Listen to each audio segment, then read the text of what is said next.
pimpinan dan anggota DPR RI, yang terhormat Saudara Menteri Keuangan beserta jajarannya. Realisasi APBN tahun anggaran 2025 secara umum adalah sebagai berikut. Realisasi pendapatan negara mencapai 92%. Realisasi belanja negara mencapai 94%. Defisit anggaran mencapai 108% dari yang ditetapkan dalam Undang-Undang APBN 2025. Sedangkan besaran defisit 2,81% PDB juga lebih besar dibandingkan dengan ditetapkannya dalam Undang-Undang APBN 2025, yaitu 2,53% PDB. Hal tersebut memperlihatkan bahwa pemerintah tidak efektif dalam mengendalikan belanja sesuai dengan kemampuan pendapatan negara, sehingga defisit bertambah 54 triliun rupiah, suatu beban keuangan negara yang pada akhirnya harus ditanggung oleh rakyat.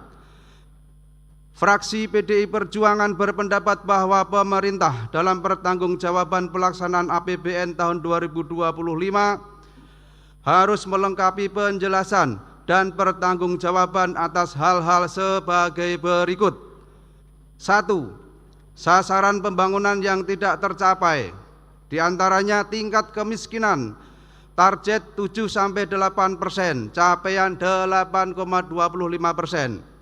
Tingkat kemiskinan ekstrim, target 0%, capaian tidak dilaporkan. Indeks modal manusia target 0,56, capaian tidak dilaporkan. NTN target 105-108, capaian 103. Sasaran prioritas nasional yang tidak tercapai.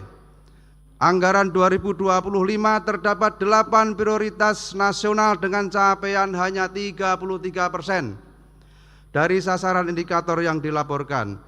3. Pertumbuhan ekonomi tidak sesuai sebagaimana yang direncanakan, yaitu 5,2%, sedangkan realisasinya 5,11%. 4. Pelaksanaan komitmen pemerintah untuk meningkatkan kualitas belanja yang lebih efisien dan efektif, yaitu tata kelola yang tepat, cara dan penerimaan manfaat yang lebih tepat sasaran. 5. Capaian belanja pemerintah pusat menurut fungsi sebagaimana yang ditetapkan dalam Undang-Undang APBN 2025 Pasal 8 Ayat 2 huruf A, yang disertai dengan ukuran keberhasilan dan dampaknya bagi kesejahteraan rakyat serta kemajuan pembangunan. 6. Komitmen pemerintah untuk melaksanakan belanja pegawai melalui reformasi birokrasi dan peningkatan produktivitas. 7. Capaian peningkatan TKDN dalam pengadaan barang dan jasa. Bagaimana dan apa capaian peningkatan TKDN yang sudah dijalankan? 8. Capaian graduasi kemiskinan 2025 sebagai keberhasilan dari program pemberdayaan dan penanggulangan kemiskinan. 9. Pemerintah tidak menjalankan pelaksanaan mandatory spending untuk anggaran pendidikan sebesar 20% dari APBN. Pelaksanaan amanat Undang-Undang 1945 tersebut hanya mencapai 90,68%. Terdapat 67 triliun anggaran pendidikan yang menjadi hak rakyat tidak direalisasikan pemerintah. 10. Laporan kinerja pemerintah sebagai Undang-Undang APBN 2025 harus didukung dengan data yang akurat. 11. Pemanfaatan DTSEN. 12. Penggunaan SAL dan dampaknya terhadap APBN. 13. Rasio utang PDB 2025 mencapai 40,5%, sedangkan 2024 39,8%. Pemerintah bertambah hutang 846 triliun rupiah, sehingga total utang sampai 2025 adalah sebesar 9.658 triliun rupiah. 14. Laporan penyelesaian pekerjaan program pemerintah yang menggunakan anggaran rekening penampungan akhir tahun anggaran 2024 dan 2025 mencapai masing-masing 22 triliun dan 43 triliun.